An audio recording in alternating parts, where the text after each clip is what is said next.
Hello, hello, hello. Welcome back to Lately Fashionable and happy May Day. I am actually filming this on May 1st. I usually film these the last day of the previous month, but this month was, well, we'll get to it.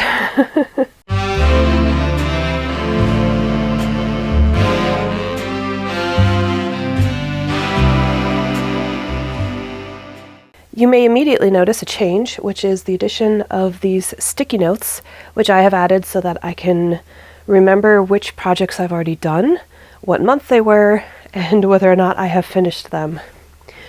So you can see January, yes, finished.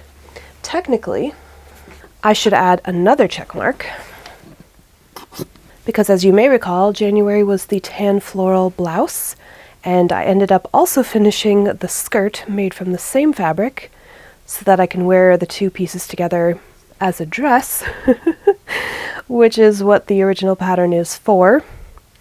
I still haven't done that, but I do have both of the pieces, so I could, at any point. Oh, one of these days. And additionally, I can add a second check mark for February because I finished the February dress. You may recall that for February I had two projects in the box. One was the wearable mock-up for this dress, which I did finish in the month of February. Did not actually start on this at all, but I finished it now in April. So that one also gets a second check mark. Hooray! Now March, I'm not sure if you can see, but there are 4 dots here for the 4 laundry baskets that I want to recover, and I have finished one of them, so that does have a single check mark, and I do hope to finish at least one more before the end of the year. Oh, I hated working on that so much. It's really hard to force myself to do it. And now for April, I have 2 dots because the April project was 2 removable collars cut out from the same fabric. And you know what, let's play that footage and you can see how I did. Here is yesterday, Chelsea.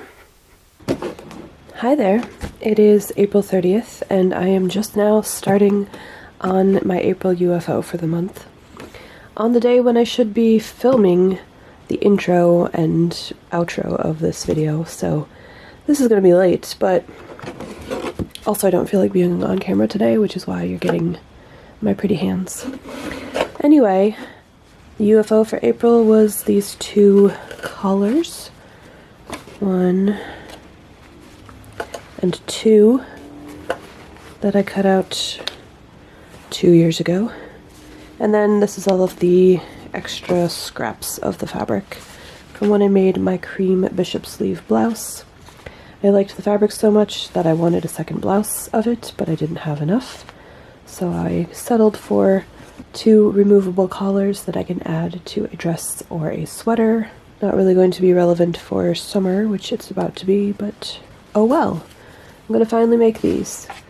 I cut interfacing for the pointy collar, but not for the round one.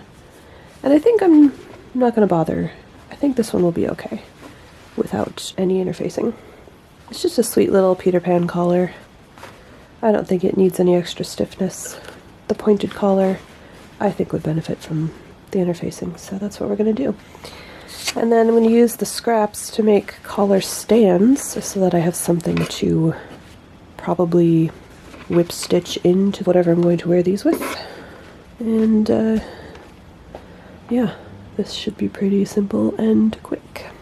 I couldn't find the original pattern piece, so I used the neckline of my cream blouse to determine how much of the neckline needed to be left unstitched. Then I sewed the layers together on both collars, trimmed the seam allowances on each, and turned them right sides out.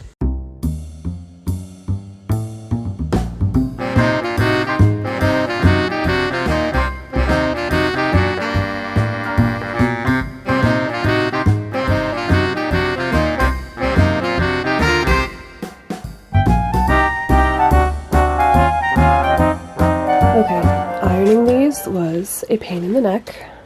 I'm remembering now how much not fun this fabric was to work on when I made that cream bishop sleeve blouse. And how ironing it is actually how I figured out it wasn't actually rayon, because it doesn't hold a crease at all like real rayon does, and also it melts if it gets too hot.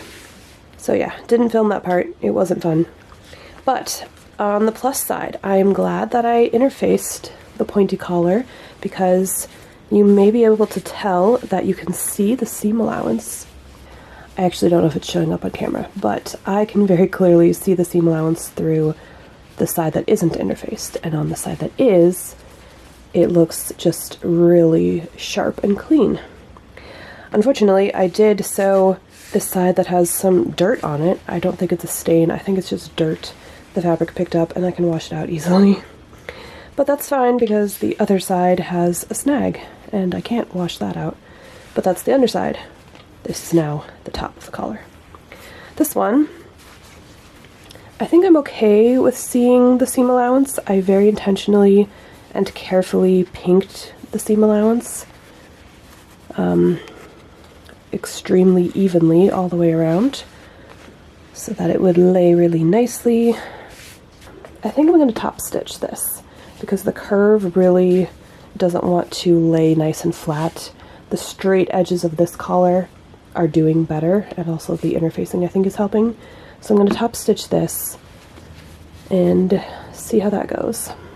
Then for the collar stands, for this one I think I'm just going to do a straight band without any bias or curve to it. And then for this one, the side that gets sewn into the collar stand does have a curve to it, but it's in the opposite direction of how the neckline of a dress or sweater would curve. So for this one, I am going to cut a curved piece. I might actually use this as the template for my curve. I have one good piece of scrap that will be large enough to get one side of the collar stand, and then I think I'm gonna have to piece the other side from a couple of mirrored scraps. Okay, so that's next.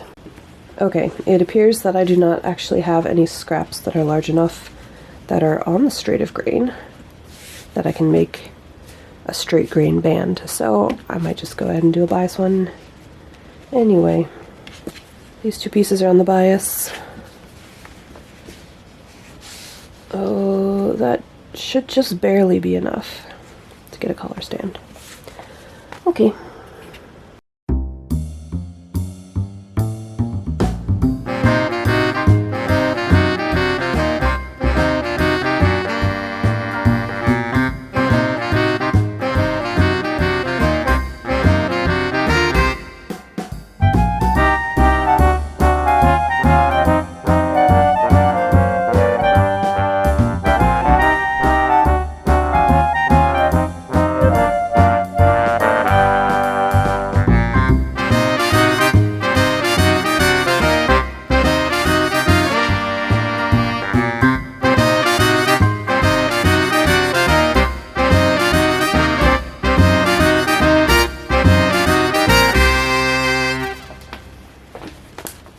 Okay, so neither of those worked.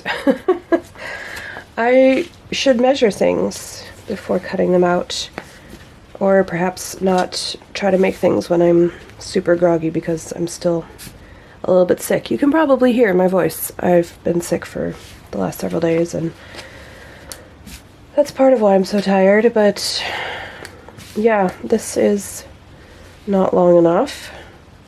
It's just,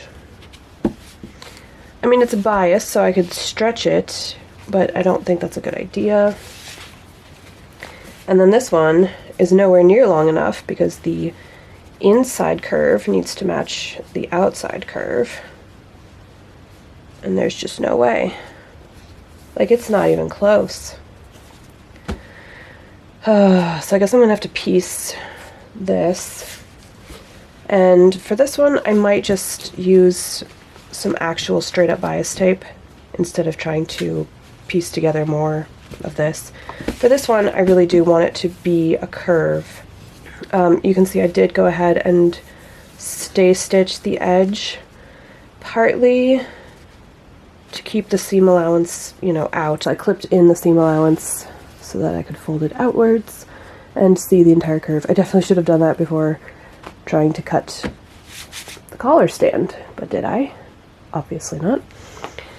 And then I pulled the lining layer just a little bit past the seam allowance of the top to prevent the lining from rolling out and showing. So that was my solution, because understitching was not really going to be possible with this very sharp point. So I did that instead, and it bubbled, so I had to seam rip that a little bit. But overall it's fine. I just need to make a larger collar stand. Okay, I should stop here because I'm tired and I have to go pick up my kids soon. You guys, sewing while tired is never a good idea. I did not match up the points and make sure that this was symmetrical. I just marked it and sewed it that way without checking to make sure I was doing it right. So now I've got to fix that. And I'll just go ahead and show you. I did finish one of the collars. So there it is. I can now stitch this into a dress or sweater, whatever I want to wear it with. It is done. Complete. Hooray. How about the other one? Not yet complete. I still need to finish extending the collar stand so that I can attach it, but that shouldn't take very long at all. Obviously, this one didn't take very long at all. Once I found some bias tape that was the right size and color. So I am going to partially mark off the second one. That's my partial check mark. So that I know it is at least started. So now all that's left to do is to draw the number for next month. Short video this time. All right, let's pick a good one. 5. Okay, what's number 5? Don't put it back in there. Let's check it out. Kinda heavy. Oh, good! I was hoping to get to work on this one. Okay, so this is a pattern for a romper, basically. Culottes. Anyway, I cut this out, I don't even know how many years ago. I was absolutely smitten with this fabric. I think it is so gorgeous. It's quilting cotton, and my mom quilts, and I frequently go with her to quilt stores and find fabric that I want to make into a dress. This was one of those occasions. I wonder if I have enough salvage here to tell you what the fabric is. Yes, I do. If I put the two together, there we go. Flower Show for Benartex, 100% cotton screen prints, style 2035. These are just all of my favorite blues and some purples mixed in. I just love this fabric, and if I can, I want to make it into a wearable garment, even though I know I cut it out far too small for me, because this only goes up to a size 10. I haven't been a size 10 since high school, but I might supplement with another fabric to get it to fit me, and I'll just call it a design choice. That's what I'm thinking. So stay tuned to see how I do. Also, if you want to join me in this project at any point, feel free to jump in. You don't have to start on the first of the month. It's never too late to decide you want to work on your UFOs. Absolutely no judgment from me if you want to start in the middle of the year. I still haven't sent out our family Christmas cards from last year. Mainly because we always write a letter, sort of summarizing the highlights of our last year. And every time I go to write said letter, I get very sad and angry because I live in the United States. Anyway, I am still chugging along, and I really like having this new visual representation of how much I have in fact gotten done. And I'm very glad to have this dress, finally. I really like it. It's comfortable. I think it's pretty cute. I am currently on the fence about whether or not I want to make a separate video about this dress. Let me know if you would like to see one. Otherwise, I will just continue working on my UFOs and making videos about them. And next time I will not wait until the last day of the month to start on it. Oh. But yeah, April was busy. And like I said, I did finish this dress in April, so I wasn't doing nothing. I had other priorities, other deadlines. That's all in the past now. And I'm looking forward to the future, such as I can. Okay, sorry, this is getting dark. You know what, do me a favor. Call your representatives and complain, because none of this is okay. Anyway, this is a weird one. Sorry, guys. If you enjoyed, feel free to give me a like. If you want to see more, definitely subscribe. And I'll see you in the next one. Bye.